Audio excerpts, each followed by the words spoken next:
Shalom. Shalom.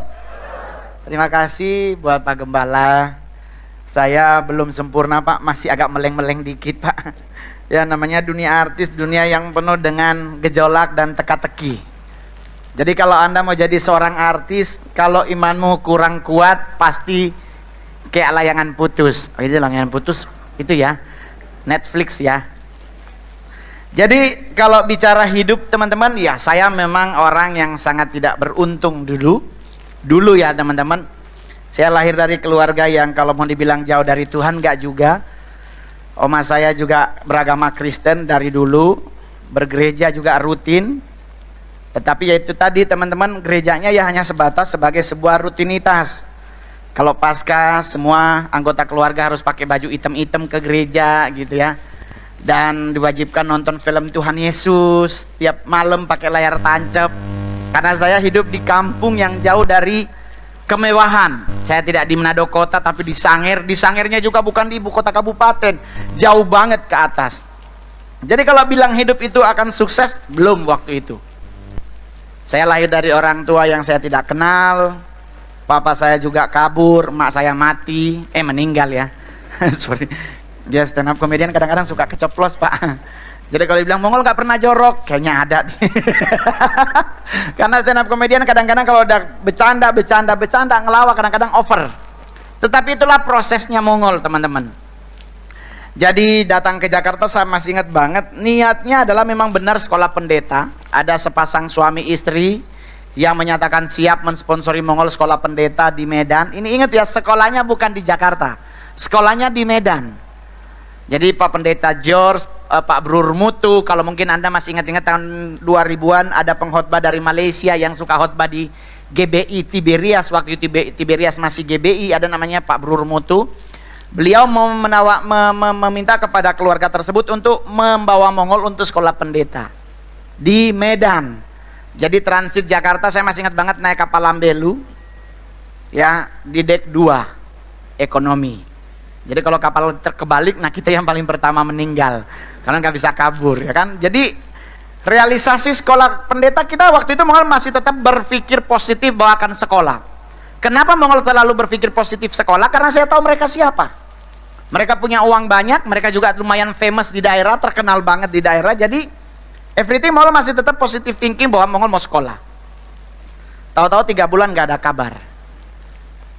Dalam fase 3 bulan ini apa yang Mongol lakukan? Ya Mongol tinggal di rumah saudaranya mereka, dan ya Mongol bergereja waktu itu di gereja GBI Betani Kelapa Gading. Yang sebelahnya gereja GPDI Bethlehem yang di Kelapa Gading. Jalan kaki dari Tanjung Priuk.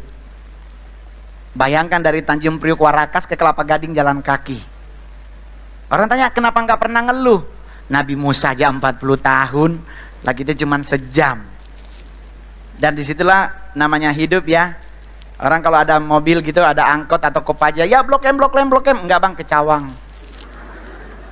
Cawang, enggak bang, Blok M. Padahal lagi jalan kaki, malu tuh ketahuan jalan kaki. Pura-pura aja lagi, kalau ada mobil berhenti. Cawang bang, enggak, Blok M bang. Oh ya, masih belakang bang. Oke, kita jalan lagi.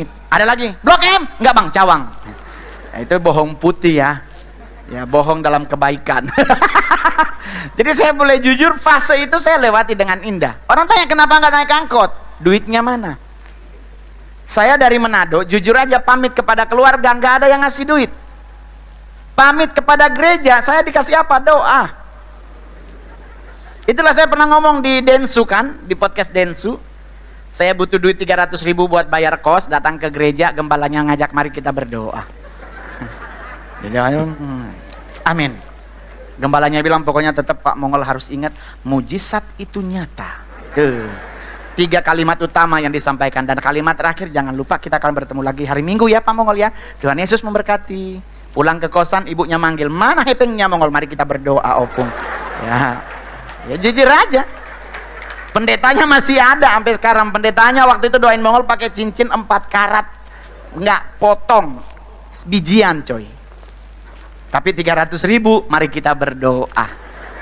Saya ngomong di podcastnya Denny Sumargo, itulah yang membuat kenapa anak muda banyak gabung di gereja setan. Bukan karena memang dia target gereja setan, tidak, karena gereja tidak terlalu menerima anak muda untuk berkarya. Tapi hari ini beda ternyata GBI Bethlehem. Muda semua loh. Yang tua pasti yang song leadernya ya, WL-nya kelihatan dari sisi umur ya. Muka kurang terawat ya. Ya mungkin nggak glowing ya. Ya mungkin nggak pakai skincare kali ya. Ya skincare-nya bagus. Ada banyak sekarang skincare murah. Nggak apa-apa. Hasilnya ada tapi lehernya belang, nggak apa-apa. Ya jangan dipakai ya teman-teman. Jadi kalau bicara fase hidup, saya mundur dari Tuhan udah lama kalau pingin mundur. Orang tanya, kenapa lu tetap memilih Kristus sebagai juru selamatmu? Kenapa nggak balik di gereja setan? Bukannya di gereja setan lebih enak? Ya benar teman-teman, di gereja setan itu lebih enak. Nggak ada satupun anggota gereja setan menghakimi saudaranya. Nggak ada teman-teman. Kami di gereja setan ada satu anggota yang kesusahan, kami bantu. Saya pernah ngomong di podcast. Ada satu anggota nggak punya duit, kita yang tim leader inti akan, yaudah lu punya berapa? Gua 200, gua gope, gua skip, gua 1 juta, gua 2 juta, gua skip, gua cepet. Butuh berapa lu bro? Gua butuh 3 juta. Ya, cuman 2.200.000 gimana? Ya udah. Setidaknya 80% hidup orang itu aman, coy. Nah, kita di gereja tidak. Mari kita berdoa. Kalau nggak kita berdoa, kadang dinasihati, ingat. Ini mungkin bagian dari taburan tuayanmu yang akan engkau tuai. Oh Tuhan Yesus, lebih pindah sablajo kalau begini. Jadi gereja kadang-kadang terlalu cepat menghakimi, khususnya jemaat. Coba gereja kalau pendeta jemaatnya pakai baby Benz atau S350. Shalom. Gimana kabar ibu? Aduh, usaha aman kan? Ya saya tetap percaya pasti akan berdoa. Cepet banget. Coba naik bajai, silakan. Disuruh di belakang bang, ya kan, yang cincin berlian di depan, dikit-dikit angkat tangan, kira nyembah mesti lihai ampakaran. Jujur aja. Tapi apakah semua gereja seperti itu? Tentu tidak. Ada yang tidak seperti itu. Bahkan ada gereja yang sampai pakai celana pendek, sandal jepit juga diterima. Yang penting hatimu mencari Tuhan, bukan fisikmu yang datang. Kalau fisikmu udah rapi begini, cakep begini, nge-mall paling cocok. Karena orang rapi ke mall, satpamnya senyum. Coba sandal jepit di atas bawah. Padahal menurut almarhum Bob Sadino, orang yang rapi ke mall cuman muter. Coba kalau rapi banget, muter. Kalau masuk toko nanya doang. Tapi coba yang sandal jepit belanja. Jadi teman-teman, apakah hidup kamu udah sempurna? No thank you. Tidak teman-teman, saya juga masih kadang-kadang suka emosi, suka marah-marah. Tetapi bagaimana caranya bisa nggak keluar, kontrol diri. Itu namanya pengendalian diri kalau bahasa Alkitabnya. Berarti Mongol nggak pernah marah ya? Bukan nggak pernah, takut gua bibirnya bengkok. Karena udah 44 sayang. Sekarang stroke tidak mengenal umur 40, kadang 30 kalau dihantem nyeplok ada. Itu ya Mongol pernah stand up di acara gereja, anak-anak muda dan semua jemaat Tuhan yang hadir hari ini. Di saat engkau menyenangkan hati Tuhan, jangan malu melompat bagi Tuhan. Iya tuh. Kau yang seluruh semesta sujud, ada yang menyembah. Aku kebaikanmu, mujizat telah terjadi. Tapi mintanya hidupnya diberkati. Coy, balancing system itu akan menjadi indah kalau dua-duanya balance. Sistem take and give itu harus dua-duanya. Jangan cuman kita doang yang minta, terus kita tidak memberi apa yang menjadi bagiannya Tuhan. Emang Tuhan minta apa? Tuhan kita mau hitung-hitungan sama Tuhan. Coy, Bapak di sorga, ngana jo kita nih mau. Artinya lu aja gua nggak mau hitung-hitungan sama Tuhan. Kalau bicara duit, gua agak sedikit China, coy. Gue pasti milih agama mana yang paling murah dalam hal duit-duitan. Kristen setiap bulan 10%, sebelah 2,5% per tahun. Milih mana? Gereja tiap bulan, sebelah setahun sekali. Berapa persen? 2,5. Gak ada duit ganti beras. Kalau gue pingin pindah gue. Tapi kan bukan seperti itu konsepnya. Apa yang Tuhan beri kepada kita udah lebih dari 10% loh. Lu kalau mau seperti Sakeus 50%, lu berani? Sakeus di jamaah Tuhan, dia bilang apa sama Tuhan? Tuhan, aku akan mengembalikan berapa persen? 50. 10 aja kita udah mumet, apalagi 50, bro. Jadi orang tanya, terus apa yang kamu mau lakukan? Ya, nyantai aja sampai hari ini. Sampai hari ini saya terbukti, saya nggak pernah juara stand up karena saya jebolan dari Metro TV, bukan Kompas TV. Kompas itu stand up komedi Indonesia suci. Indosiar punya Suca, stand up komedi Academy. Saya Metro TV, namanya stand up show. Saya angkatan pertama Metro 2011. Saya Soleh, Miun, Steni Agustaf, Iwel dengan Kang Isman. Kita berenam.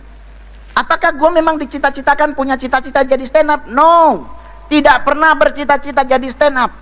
Orang tanya, kenapa Ngol? Saya membangun tembok, saya nggak mau kenal orang. Kenapa Ngol nggak mau kenal orang? Karena saya hidupnya gagal, teman-teman. Saya ke Jakarta mau sekolah pendeta, sekarang nggak jadi pendeta. Kenapa nggak pulang Manado Ngol? Malu. Karena udah didoain banyak orang mau jadi pendeta. Nanti kok sampai di Manado di bandara, shalom, gembala sidang di mana? Ya ampun, sekolahnya jadi, terpaksa bertahan hidup di mana? Di Jakarta. Kerjaannya Mongol ini diklarifikasi Pak Gem ya. Saya pagi itu kerja di rumah makan Padang di Jalan Sabang Ujung. Pas mau belokan kanan Kebun Siri. Nah itu ada rumah makan Padang. Nah saya kerja di situ coy. Baru jam 4 sore pulang kerja, ngambil koran harian terbit, Suara Pembaharuan, Pos Kota Gope sama Kompas. Jualannya di mana? Tugu Tani. Supaya laku apa yang mau lakukan? Jadi orang sumbing. Ini jujur aja, gue nggak ngejekin teman-teman sumbing, no. Tapi itu saya lakukan. Jadi jualan ngolan. Mau beli apa gue bacain gitu. Dia tutup pintu, gua bacain Presiden no menemu dengan Presiden Unimu Malang, ya kan? Dan jujur, orangnya daripada dia ketawa takut dosa, ya dia beli. Itu strategi, ya kan? Tulus seperti merpati, tapi gua pakai ayat yang berbeda kalimatnya, tapi lihai seperti ular. Ya kan, sampai jam 6 sore, jam 6 lewat 10 balik lagi ke Sarina, ke jalan ke belakang namanya Jalan Sunda yang sekarang ada Bank Mandiri, sebelahnya ada gereja Katolik. Saya jualan di situ, bantu di Pecel Lele Heri. Jadi 3 kerjaan dalam satu hari. Di mana teman-teman Manadonya Mongol? Hilang. Semua tidak mau berteman dengan Mongol. Semua bilang bekeng malu doe. Kasihan Mongol, pulang Manado Jo. Masa apa jual koran? Sekarang gue jadi artis, mereka lah yang mengaku saudara. Kalau ketemu, aduh Mongol ini teman kita dulu loh, suka nongkrong bareng. Dalam hati, kapan? Saya waktu itu bergereja di GBI Api Kemuliaannya, almarhum Pak Alex Iranata di Menara Era. Saya bergereja di situ, semua orang Manado, kita duduk bareng-bareng. Pindah mereka. Akhirnya saya nongkrong sama teman-teman orang Batak. Semua gengnya Mongol Batak, karena pulang gereja nongkrong lah kita di terminal, ya kan? Cocok lah mukaku, ya kan? Wah, menang Mongol, langsung pada ditanya, marganya lah. Aduh, mohon maaf Bu, saya orang Manado, jadi saya nggak ada marga. Tapi nggak mungkin mukamu kayak bodat. Jadi Mongol lebih cocok muka Batak daripada Manadonya, ya kan? Dan gue bersyukur 2009 saya bermarga Batak. Dibawa pulang lah ke Bonapasogit, ya kan? Pulanglah aku ke Tarutung, dikasihlah marganya. Nggak usah dikasih tahu nanti. Nanti ada yang undang, ternyata bapak tua aku nggak dibayar akunya, ya kan? Jangan dikasih tahu marganya, karena pernah kejadian kasus itu. Kutunggu-tunggu mana hepengnya, dong hepengnya ini, honornya mana? Kutanya sama sekretarisnya, mana? Sampein dong ke bapak, Mongol udah mau pulang. Iya, bentar ya bang. Bang, kata bapak, ya makasih ya, Tuhan Yesus memberkati. Ku telepon Opung, aku di acara orang Batak belum dibayar. Opung nanya, kau tanyalah marganya, Mang. Mbak, marga yang punya acara apa? Oh, marganya ini bang. Opung, marganya ini. Mula lamang itu bapak tuamu. pulang Mongol. Dan ada hepengnya karena bapak tua aku, nggak mungkin aku minta daripada jadi maling kundang dua ya. Aduh, jadi teman-teman cocoklah aku sama orang Batak. Orang Manado hilang semua, tapi di saat gua artis, semua ngaku teman Batamang dulu torang. Itulah fungsi kita jadi anak Tuhan, harus jadi saksi kepada siapapun bahwa bersama Tuhan hidup gagal belum tentu, tapi prosesnya pasti sempurna, hasilnya pasti sempurna. Disantai aja bro. Orang mau bilang, wah Mongol itu kan begini-begini, coy. Kalau bukan karena kebaikan Tuhan Yesus, nggak mungkin sampai hari ini saya stand up komedian paling laris, sampai diakui oleh Panji Pragiwaksono sebagai the king corporate stand up comedy Indonesia. Teman-teman gua yang lain udah nggak ada job, mohon maaf, gua masih semalam masih ngisi acara Podosuki. Di mana? Di Hotel Langham. Lu tahu semalam berapa satu kamar? 7 juta bro. Lu ke ambasador dapat 11 gram cincin. Situ baru dapat kamarnya doang bro. Lu berani pesen es teh manis, hilang dompet lu. Kan jujur aja. Tapi ya, coba lihat masih hari ini gua masih acara gereja. Dan Mongol memang ada perjanjian dengan manajemen, Januari sampai November acara gereja nggak pakai tarif, pakainya persembahan kasih. Nanti Desember baru honor. 25 juta sayang, itu stand up hanya 15 menit. Tapi kalau Januari sampai November nggak pakai tarif, semuanya pakai persembahan kasih. Tapi Pak Mongol, ya kami cuma ada segini. Ya nggak apa-apa. Ya kalau enggak ya udah keterlaluan gitu ya. Ya ada lah, sekalipun cuma duit tol aja nggak ada masalah. Gua nggak menentukan jumlah. Kalau gua stand up bro 15 menit, untuk ukuran Jakarta udah 45 juta. Sekarang udah berapa menit? 3 kali persembahan nggak nutup. Orang kita persembahan kadang-kadang masih ada 2000. Bilang beri yang baik tapi 2000. Jadi teman-teman santai aja. Ini ibadah terakhir, kita boleh lebih dikit ya deh. Iya dong. Jadi santai teman-teman. Manusia boleh mereka-reka yang jahat terhadap kita, tetapi Tuhan Yesuslah yang menentukan apa yang terjadi. Betul? Saya awal-awal jadi stand up komedian, rumah Mongol tiap minggu pasti ada ayam dilempar ke rumah yang dagingnya hilang, cuman perutnya sama lehernya dibuang ke rumah. Ada ya bawang putih ditusuk pakai kuningan segala macam dilempar ke rumah. Biar Mongol nggak laris. Tapi kalau Tuhan yang buka, setan mana yang berani tutup? Ya tuh, santai sayang. Jelek yang penting artis. Jadi nggak usah khawatir terhadap hidup. Tuhan kok yang menentukan. Orang mau ngomongin apa tentang kita, ya biarin aja. Selama itu tidak kita lakukan, cuekin aja. Nggak usah diajak ribut, kita yang stroke. Jadi buat yang semua yang hadir hari ini, ayo kita menyenangkan hati Tuhan dengan hati yang sungguh-sungguh. Ya, orang malas nyanyinya, aku stres kalau ngelihatnya.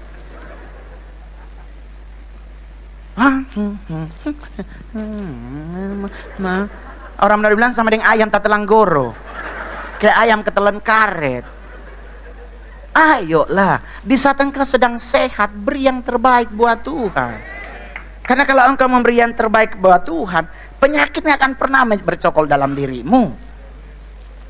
Jangan nanti udah stroke baru lu menyenangkan hati Tuhan, jelek. Saya dulu pernah sebelah nama orang stroke, nggak bisa nyanyi, gua mau ketawa, dosa. Harusnya cuman sebab Tuhan baik. Giliran sehat nggak mau menyenangkan hati Tuhan. Jadi teman-teman, kalau mau menyenangkan hati Tuhan di saat engkau sehat, suara lu suara fals, santai aja bro. So, coba cek di tempat karaoke yang paling banyak nyanyi yang suaranya ala kadarnya. Temen Mongol kalau karaokean berlima, yang satu ya ampun Bapak di sorga, jauh banget dari nada dasar. Tapi dia borong lagu sekali nyanyi 3, kita gue yang bayar, kenapa sih itu yang ribet nyanyi? Kalau kita marahin, sombong anak Mongol. Oh ya udahlah, terusin aja lah ya. Tuhan Yesus memberkati, gue pindah ruangan. Orang ini sombong banget. Enggak, soalnya jelek sama jelek ngumpul kan. Enggak ada hadirat Tuhan. Aduh, Mongol jangan karaokean. Itu bagian dari penyesatan. Ih, kenapa kok nggak boleh karaoke? Di situnya ada lagu rohani. Ya udah, kalau punya duit bangun karaoke rohani. Masukin Hillsong gitu ya kan.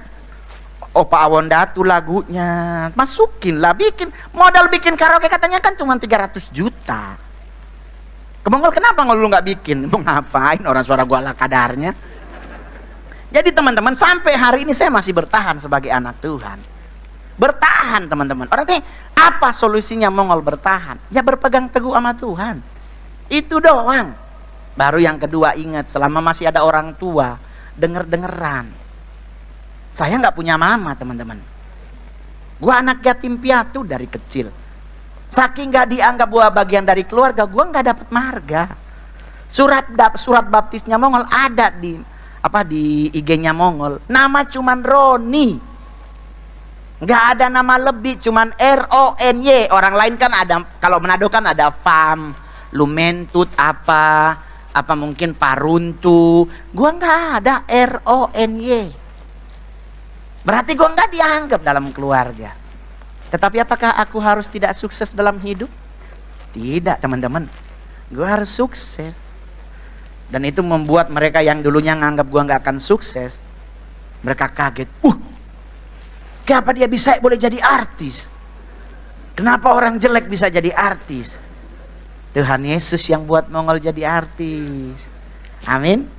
Santai, coba Anda nonton stand up komedian Mongol dari awal 2011. Saya nggak pernah malu di TV lagi stand up, saya bilang saya beragama Kristen, juru selamatku namanya Yesus Kristus. Enggak? Apakah itu di mute sama TV? Enggak, ini kan imanku. Kan gua nggak maksain lo ikut. Ini prinsip hidup. Di saat Mongol gabung di gereja setan juga sama. Gereja setan lebih enak sejujurnya daripada gereja Tuhan. Unity-nya lebih terlihat. Takut sama setan? Enggak, orang mereka tiap hari ketemu. Ya gereja setan kalau ritual kan pasti manggil. The Nine Lord pasti ada salah satunya. Siapa? Belial, Astaroth, siapa lagi? Baal Zebub, Baal, Lucifer, Satan sebagai Lord of all. Asmodai, Asmodeus ada, Baal Berit ada sebagai Lord of Knowledge. Ada semuanya. Salah satu pasti akan hadir. Terus gimana manggilin mereka kalau mereka? Ya nggak ada. Cuma dipanggil kam, udah muncul. Nggak ribet, nggak ada persembahan, nggak ada khotbah. Di gereja setan ibadahnya nggak ada khotbah teman-teman. Langsung ada bilang, kalau begitu kita nggak ada khotbah ya kamu. Mata lu, imanmu bertumbuh dari mendengarkan firman Tuhan. Nah kalau lu nggak pernah dengar firman Tuhan, bagaimana imanmu bertumbuh? Jadi gereja wajib ada khotbah. Tetapi ingat, saya selalu bilang dalam setiap kali pelayanan, ibadah pertama, minggu pertama, dan minggu terakhir harus gembala sidang yang memimpin, tidak pendeta tamu. Pendeta tamu hanya boleh ada di ibadah minggu kedua dan minggu ketiga. Kenapa? Conclusionnya harus ada di gembala, teman-teman. Karena setiap hamba Tuhan yang diundang belum tentu sama konsep firmannya. Otomatis kalau mereka berbeda, gembala sidang gerejamu lah yang menutup khotbah tersebut. Yang kedua, saya selalu menolak doa berkat. Yang Pak Mongol tolong pimpin doa berkat dalam ibadah. Enggak boleh. Otoritas berkat ada di gembala sidang, bukan di pendeta tamu. Di gereja setan itu berlaku teman-teman. Sekalipun gua sebagai leadership komite general nomor 2 di Asia, gua nggak boleh pimpin doa berkat. Yang boleh hanya Michael. Karena otoritas itu nggak di gue. Nah gereja juga harusnya begitu. Jangan ibadah per minggu pertama, bulan pertama bulan Februari, minggu pertama jangan pendeta tamu, pendeta gembala. Karena dia yang memulai, nanti dia yang mengakhiri. Kayak lagu dangdut lah ya. Kau yang memulai, kau yang mengakhiri.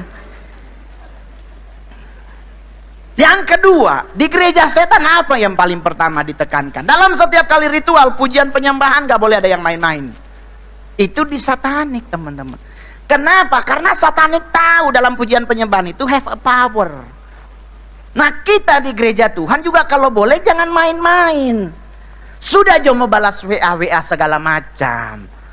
Lagi sementara ibadah, pasang status Instagram, fotoin gua dari belakang. Kamu udah nyampe gereja, sementara nyanyi. Kau ku sembah. Dia lagi, mana sih Kak Mongol belum datang-datang? Lu mau ibadah, mau nyari Tuhan apa mau nyari Mongol? Stop main-main dengan handphone. Kalau lu mau main handphone jangan pasang status, cuman 2 menit, mending main Mobile Legend. Kalau cakep bisa setengah jam nggak mati-mati. Jadi teman-teman jangan ribet. Di saat menyenangkan hati Tuhan, ayolah kita mainnya bareng-bareng, nyanyi bareng-bareng dengan hati yang sungguh-sungguh. Karena kan Yohanes 4 ayat 23 kalau nggak salah kita berkata, Bapa mencari penyembah-penyembah yang benar, yang menyembah dalam roh dan lah. Kita lah teman-teman. Kenapa beliau mencari penyembah? Karena Lucifer and the gang udah diusir. Surga butuh orang yang menyembah Tuhan. Nah kita lah yang ngegantiin Lucifer. Jadi kalau Lucifer nanti muncul, bilangin coy, lu udah 5 bulan gak masuk sekolah, udah coret, lu udah DO. Gua kalau ketemu Lucifer sampai sekarang mah gua santai. Orang bilang, kamu Mongol pernah ketemu setan lagi nggak? Ya ampun, gue paling takut bukan setan, gue lebih takut setan manusia, bro. Apalagi kalau dia mulutnya bocor, bapak di sorga. Ngana tahu Mongol kalamaring dia dapat. Aduh, begini. Yang tiada menjadi ada. Itu buat ibu-ibu, apalagi ibu-ibu ya. Tapi tidak semua ibu-ibu di sini enggak kan? Karena semua masih muda ya. Jadi santai aja, coy. Baru di gereja setan ada santap kasih bersama kan, pembacaan pujian penyembahan, baru pembacaan firman, baru yang ketiga perjamuan kudus, baru yang keempat santap kasih. Apakah gereja setan menyembah Lucifer? Tidak teman-teman. Gereja setan tidak pernah menyembah Lucifer. Sampai hari ini penyesatan tidak pernah menyembah Lucifer. Karena buat penyesatan Lucifer bukan titik sentral.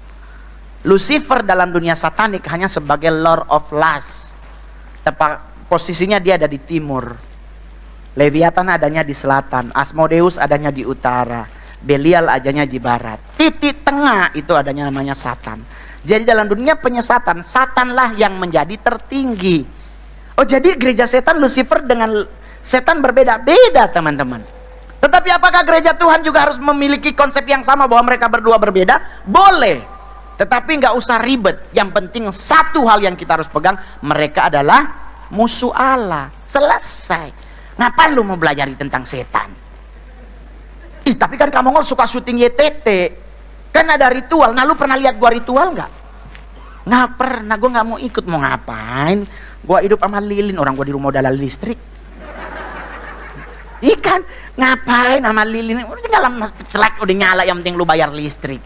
Hidup simpel jadi mumet cuman gara-gara masalah sepele. Tetapi apakah di YTT itu settingan kamu Mongol? Nggak ada settingan teman-teman. Gua nggak mau syuting udah pakai sepatu Gucci 40 juta terus di setting teman bayaran 3,5 juta. Nggak matching sama sepatu. Nggak ada settingan. Semua terjadi nggak pernah direncanain. Orang tanya, terus kenapa kamu Mongol bawa tongkat? Ya emang Tuhan suruh kan bawalah tongkatmu. Ya gua bawa tongkat jadi kalau ada macam-macam gua sabet. Gue sahabat beneran, gue gak takut. Jadi buat teman-teman semuanya, hidup ini indah. Tinggal kitanya yang mau memilih indah atau tidak. Tapi kamu Mongol kan, kamu Mongol mah enak, udah kaya. Teman-teman, saya datang ke Jakarta gak kaya teman-teman. Saya datang ke Jakarta gembel. Tuhan marah bohong, duit gue cuma 300 perak teman-teman. Ini ada Mongol nih, ada Stephen di rumah tinggal bareng. Mereka udah pernah lihat duit koin 300 perak. Bukan 300.000, 300 perak. Bagaimana caranya gue bisa ke gereja persembahan? Orang yang punya rumah nyuruh Mongol ke pasar. Dia tulis beli tomat 5.000 sekilo, gue tawar 4.000, gue dapat 1.000. Duit itulah yang Mongol kumpul untuk persembahan.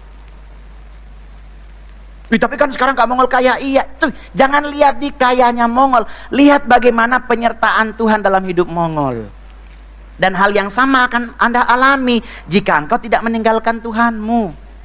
Teman-teman, saya tidur di emperan di Sarina, satpamnya masih banyak yang kenal Mongol. Dulu kalau Anda suka ke Sarina, di ujung sebelah sini itu ada ATM di situ. Nah, Mongol tidurnya di sebelah ATM itu karena ada AC-nya di ATM, kan hawanya keluar. Jam 5 pagi, bukan doa pagi, emang ditendang satpam mau ngepel. Jadi dungkrongnya di halte. Habis itu naik 77, kemanapun dia melangkah, ya di situ gua ikut. Karena nggak ada rumah, mau tinggal di mana? Orang kita kerja juga belum gajian. Luntang lantung dulu ke tempat saudara. Iya, saya ke tempat saudara di Cilandak. jenderal, sepupunya mama kandung Mongol, semarga sama mama. Dimintain bantuan 300.000, generalnya bilang begini, laginya ada doi. Bayangkan generalnya ada doi, kok apa kabarnya tuh kompol. 300.000 doang gua pinjem buat bayar kosan, nggak ada duit. Ya udah, mau berharap sama siapa? Sekarang giliran gua dari artis, beliau lah yang paling pertama kalau ngana ke istana bat teleponnya biar nanti om dampingi. Nanti kalau ke istana, iya ini keponakan saya Pak Presiden, memang bakat lawaknya tuh dari kecil udah kelihatan. Dalam hati, kapan lu ngelihat gua kecil? Kapan? Nggak pernah muncul. Tapi saya bisa membuat mereka terkagum-kagum. Wow, luar biasa ini anak. Diakui stand up komedian paling berani nomor 2 di dunia. Hanya Mongol, teman-teman. Keberanian Mongol stand up kenapa diakui sebagai paling berani? Karena satu-satunya stand up komedi Indonesia yang pernah stand up di acara orang meninggal. Orang mati di rumah duka Gatot Subroto datang melayat. Yang meninggal juga orang Manado. Karena sudah tahu orang Manado orang meninggal, disitulah kor nangis. Aduh. Ketahuan bassnya di mana, udah 4 hari dia nangis, pasti suaranya beda. Itu habis suaranya. Kita datang melayat, Ibu Maya Rumantir di depan. Ibu Maya Rumantir masih ngomong sama istrinya, turut berduka cita Ibu, begini. Mongol di samping sini karena habis beliau Mongol. Masih ngomong, tahu ada orang endut gitu, dia kabur dengan dia menggambar. Kita akan dengarkan stand up komedi dari Mongol. Oh, Tuhan, orang mati. Mongol tanya, stand up, orang mati. Dia orang mati disuruh stand up, bro. Gua pucat, gua langsung lihat orangnya. Oh Tuhan, dia orang mati, orang lagi nangis disuruh ketawa. Mongol kan, gue jujur aja ini materi beneran. Jadi gimana ini? Tahu-tahu anaknya ngomong begini, tolong hibur ya Kak Mongol, kasihan mama udah 2 hari ini pingsan terus, kayak belum siap ditinggal papa. Yang istrinya yang meninggal ngomong, tolong hibur ya, nanti oma transfer. Coy, gua dulu gembel sayang, pas denger kata transfer, gua nggak tahu bagaimana, tahu-tahu udah di tengah.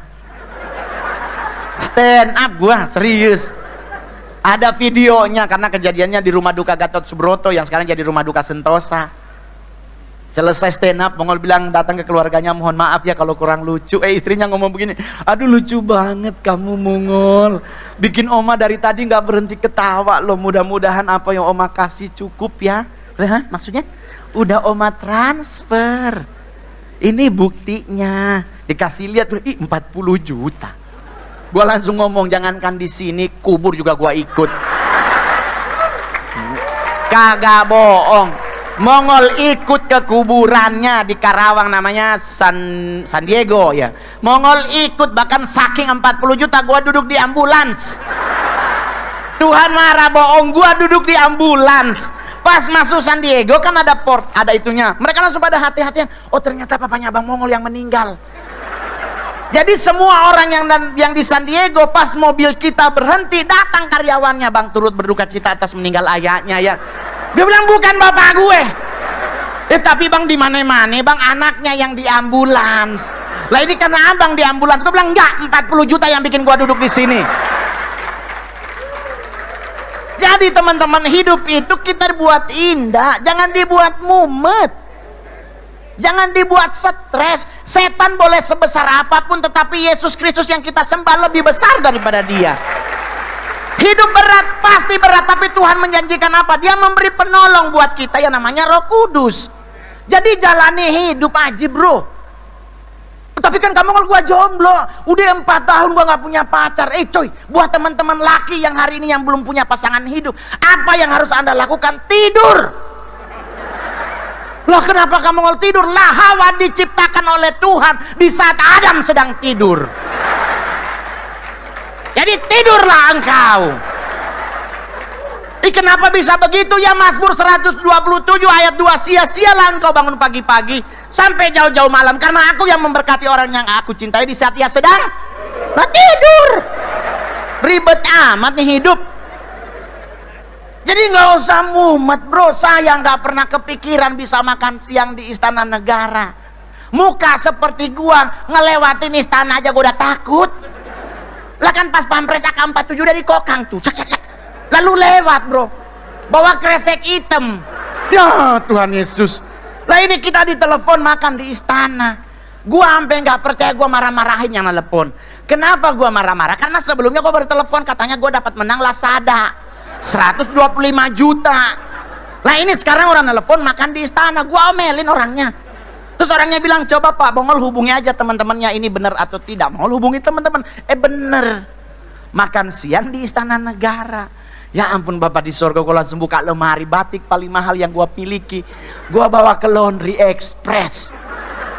Gue bawa ke Seng Esek, ya kan 55 asek gitu kan, Seng Esek. Gue bawa ke sono bro sama celana hitam, gue ambil, gue bener-bener licin. Gue bilang sama orangnya, pokoknya harus licin karena gue diundang ke istana. Nyampe rumah besoknya gua lihat bajunya udah lecet di mana nih lepnya. Lupa sarapannya demi baju. Nyampe di istana, protokolernya semua handphone ditaruh di luar. Dah masuk. Bapak lagi terima tamu, jadi kita nunggu. Nggak lama keluar Pak Presiden, Presiden Republik Indonesia, Insinyur Joko Widodo. Kita siap. Selamat siang Pak. Pak Jokowi Negeri Mongol. Apa kabarnya Mas Mongol? Aduh dalam hati sedangkan camat ya gue pingsan. Apalagi presiden. Ya Allah Bapak di surga, gue gak pernah kepikiran. Otak gue ada mikir gak mungkin berasnya 9.000 per kilo. Gak mungkin di istana ayamnya 3 hari di kulkas. Gak mungkin, pasti ayam baru potong bro. Pasti premium rice. Dah ngobrol-ngobrol, tau-tau Bapak bilang ayo kita makan bersama. Udahlah, gue udah merebutan piring sama temen.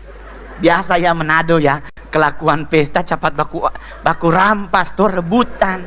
Tahu-tahu batuk, kita mundur. Yang punya rumah Pak Jokowi, beliau ngambil nasi, kita di belakang jejer. Bapak ngambil nasi setengah centong, kita langsung lihat-lihatan. Yang di belakang nanya ke depan berapa? Hah? Ambil 3 centong atau 4 centong? Gua lihat lagi. Gua ada pas pampres. Gua udah lihat AK-47 dari Kokang, bro. Tinggal dibuka kunci meninggal kita ya, Kak. Aduh itu tekanan batin yang paling berat dalam hidup gua. Ya ampun Tuhan, cuma setengah centong. Saya sebagai orang Manado, itu adalah penghinaan buat gua. Masa nasi cuma setengah leper? Oh Tuhan, ini kalau ngambil ayam nasinya nggak bisa ditutup ayamnya. Oh Tuhan nih. Udahlah, yang paling aneh ini paling lucu teman-teman. Apa yang diambil Pak Presiden itu juga yang diambil kami. Jadi Bapak ngambil karedok, kita semua ngambil karedok. Bapak ngambil bakwan jagung, kita ikut ke bakwan. Padahal di situ ada ayam madu. Ayam madu bakar sama ikan bawal yang engkang begini itu loh. Nggak ada yang ke situ karena Bapak nggak ke situ. Jadi kemana Bapak melangkah, ke situlah kita melangkah. Pas duduk semeja ada pada depan. Ya Allah PA, sama makanannya. Aduh. Udah 6:30. Anda tahu yang paling menyiksa di mana? Makan. Saya sebagai orang Sangir nggak pernah diajarin berapa kali ngunyah. Ya nggak pernah gua denger ngunyah tuh harus berapa puluh kali. Enggak. Buat kami khususnya orang Manado makin cepat makin baik. Bari peluang nambah ada, ya kan? Lah ini udahlah nyendok lah. Jadi Bapak depan kita, kita di sini. Bapak nyendok, masuk mulut, kita nyendok, ikut masuk mulut. Ngunyah dong. Keluarlah Manadonya. 8 kali gigi, talang. Pas mau nyendok lagi, temen nyenggol, Bapak masih ngunyah. Ya Tuhan, itu nasi so maso. Ya ampun Bapak di sorga, itu nasi so mengarah tembolok. Nyanda ada yang tak sisa di gigi. Aduh itu Mongol di, aduh Tuhan bagaimana caranya ini. Oh Tuhan Bapak di sorga, Tuhan tolong. Kita so bingung, udah pucat gue ini. Udah nggak ada nasi bro. Terpaksa pura-pura ngunyah.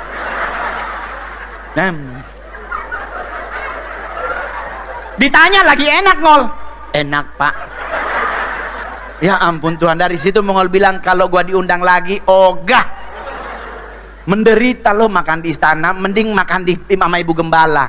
Dikasih nasi padang, tahu ada nasi kuning 2. Gua bingung mau milih yang mana. Kalau udah gitu nggak bisa bungkus lagi. Oh Tuhan, aduh padahal DP sate, aduh ayam semua DP daging. Lah kalau kita beli di jalanan kadang kulit lebih banyak daripada dagingnya, ya tuh. Jadi hidup tuh dibawa santai aja, dibawa indah aja, dibawa bahagia aja. Yang penting kita melekat di mana Tuhan mengizinkan kita bergereja, disitulah kita bergereja. Nih gereja udah ngasih tuh tadi tuh pengumuman pertama. Anda kalau sudah bertumbuh di sini dan Anda merasa enak di sini, merasa nyaman, merasa dianggap seperti saudara, bertumbuhlah di gereja ini. Jangan pindah gereja cuman gara-gara di sana ada Liming Ho. Gereja tuh kadang-kadang anak-anak Tuhan, khususnya anak muda, aduh di mana ada artis di situ dia. Jangan teman-teman, bertumbuh di mana engkau bertumbuh. Dan berbuahlah di mana engkau berbuah. Waktunya belum berbuah, jangan dipaksa untuk berbuah. Udah bertumbuh aja. Saya gerejanya jemaatnya sedikit, gua boleh bikin gereja, bisa. Orang modal cuma 1,5 M. Tapi pertanggungjawabannya yang paling berbahaya teman-teman. Lu bikin gereja terus jemaat lu kalang kabut kemana-kemana. Yeskiel 29 terjadi dalam hidup Mongol, digetok sama tongkat. Kalau aduh Tuhan, baru Tuhan tiup sesupi, apalagi Tuhan getok kiri kanan dengan api bibir bengkok. Duh, Pak Gembala dengan Ibu Gembala membangun gereja ini udah bukan cuma 2 tahun lebih, udah puluhan tahun, udah 30 tahun lebih. Kalau buahnya sekarang terlihat ya wajar, mereka dari satu jiwa. Nah gak usah lagi bikin gereja baru. Tetapi kan Pak Mongol gembalanya sombong banget. Lah terus emang lu kirain gembala ini anaknya malaikat? Ada saatnya capek, saya juga begitu. Indonesia tuh kadang-kadang suka keterlaluan kalau minta foto. Kalau nggak diikutin, langsung keluar kalimatnya, sombong amat sih padahal jelek. Di Manado juga paling kesel tuh, di Manado begitu. Kita lagi ke Mantos gitu, terus ada ibu-ibu Mongol sini kok mbak foto. Gue kadang-kadang bingung, siapa yang butuh? Kenapa gue yang harus ke sono? Kan situ yang butuh foto. Kenapa gue yang harus nyamperin? Sini gua. Aduh anak Mongol sombong dok, bisa. Artinya tuh jelek sombong. Nah sebenarnya yang butuh siapa? Sekali gua foto dulu pernah nih kasus kejadian nyata. Selfie di timernya 20. Ya ampun Tuhan Yesus, kok dia saat 16, 18, 17. Mongol bilang sama ibunya, Oma, Mongol mau foto dulu sama orang ini. Jangan Mongol, dan kita dulu. Dia masih 15, 14. So begini naik ulang turun ulang belum sampai. Jadi yakinkan timer anak 3, jangan 10. Terus kalau udah kita artis itu kalau udah pergi, bukan karena dia sombong, kering giginya. Lu kirain foto enak?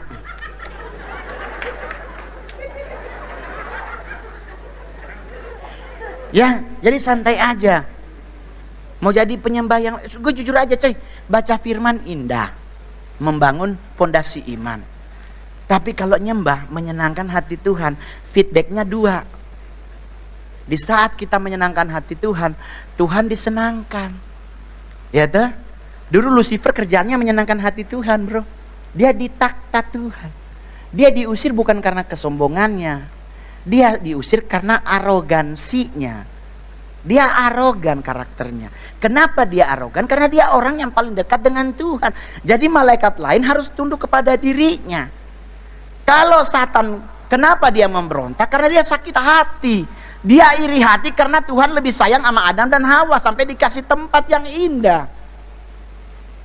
Itulah perbedaan Lucifer dengan Satan. 2 pribadi yang memberontak karena masalah sepele. Ternyata iri hati bukan masalah sepele, masalah yang bisa menghilangkan sukacita dan berkatmu sepanjang hidup kalau engkau punya iri hati.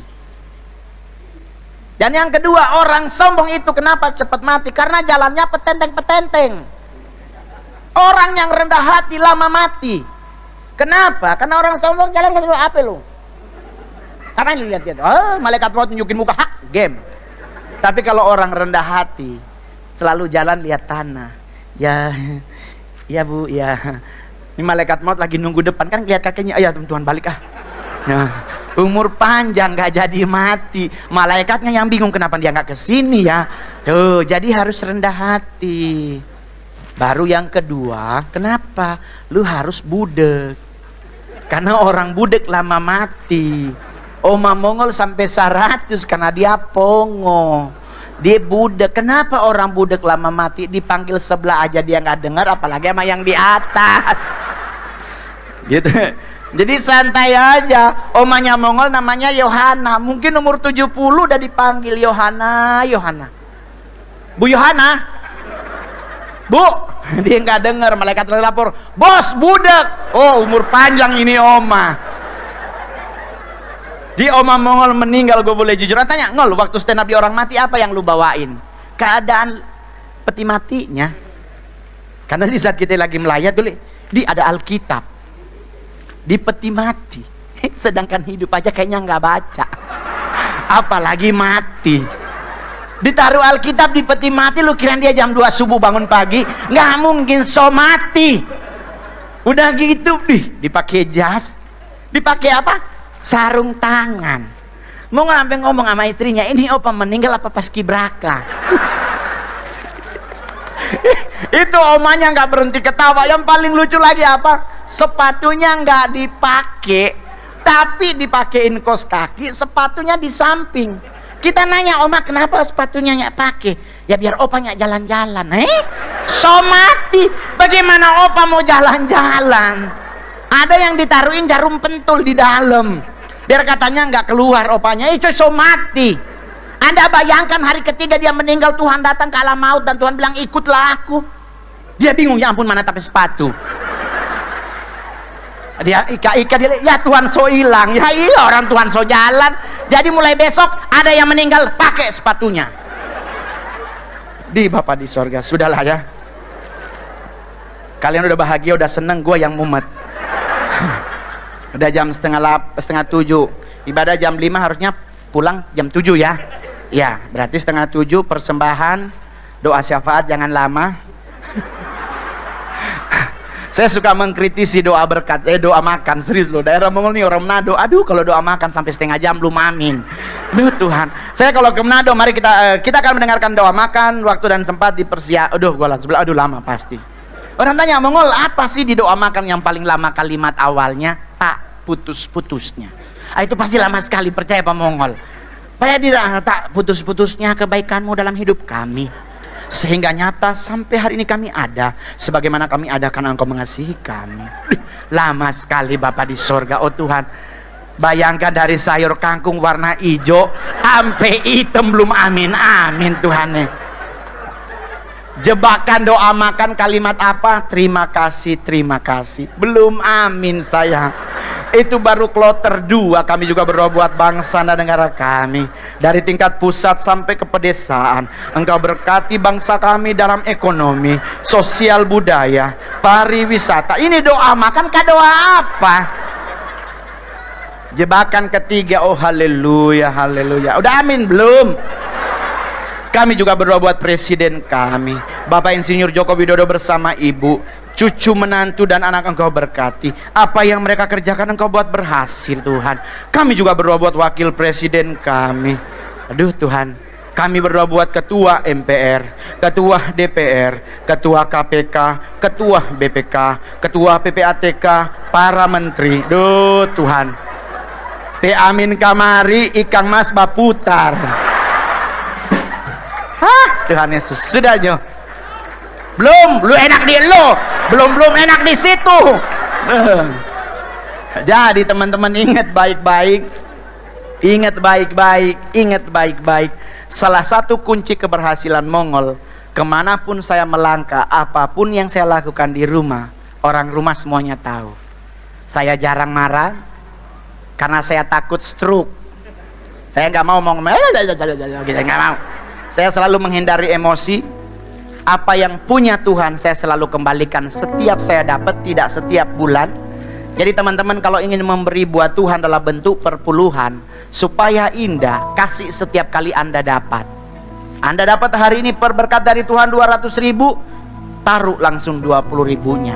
Kenapa? Karena Anda masih megang 180 ribu. Otomatis Anda masih akan merasa aman karena cuma 20 yang hilang. Ya toh? Tetapi kalau Anda kumpul per bulan, udah hilang yang besarnya, tinggal perpuluhannya. Akhirnya Anda lalai memberi bagi Tuhan. Jadi supaya indah, setiap kali Anda dapat, bawa ke gerejamu. Kenapa? Karena dari perpuluhanmu inilah gereja mengelola sedemikian rupa sehingga kita bisa beribadah di tempat yang dingin. Pemain musiknya ada lengkap, gak cuman keyboard doang kayak dangdutan lorong. Ada AC, kursinya citose bukan plastik, salang engkang pelatak. Tuh. Jadi dari mana? Dari uang yang Anda beri untuk gereja, mereka kelola sedemikian rupa, baliknya lagi kepada kita. Apakah gembalamu memperkaya diri dengan perpuluhan? Belum tentu, teman-teman. Kalaupun ada, itu hanya segelintir. Baru yang paling terakhir, miliki hati yang mau menyenangkan hati Tuhan.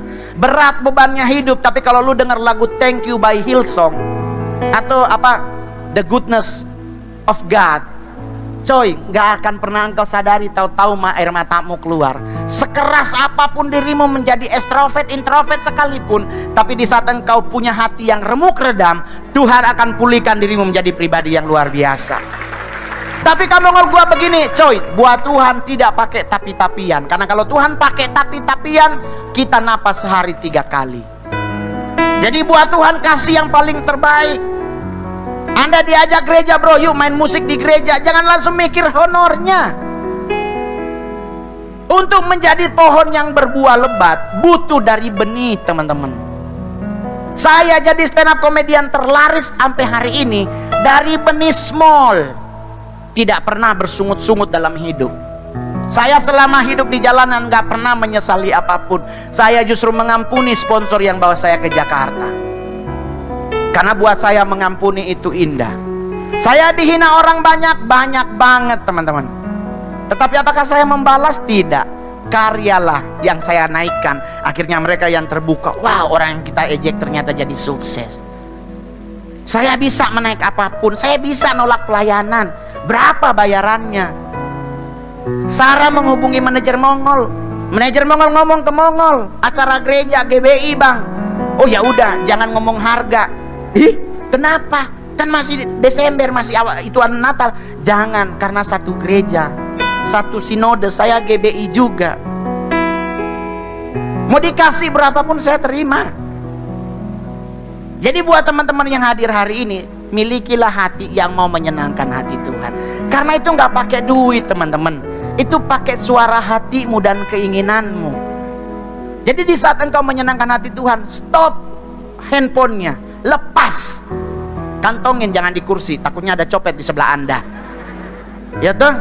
Miliki hati seperti itu, coy. Saya boleh jujur, dalam minggu-minggu COVID orang bilang Mongol pasti nggak ada job. No, teman-teman. Saya di saat COVID 2 tahun berturut-turut masih punya duit, masih bisa ngegaji tim. Karena Tuhan yang janjikan. Amin. Orang yang takut akan Tuhan, yang percaya Tuhan itu luar biasa, hidupnya tidak akan pernah meminta-minta. Jadi santai aja. Kalau Anda bilang, wih kok Mongol cincinnya gede banget, tenang saudara, pasar baru yang punya. Apakah itu emas? Hanya Tuhan dan Pegadaian yang tahu. Jadi Anda punya hati yang ingin menyenangkan hati Tuhan, punya hati yang ingin menyenangkan hati Tuhan, punya teman-teman sound leader, yuk naik ke atas panggung.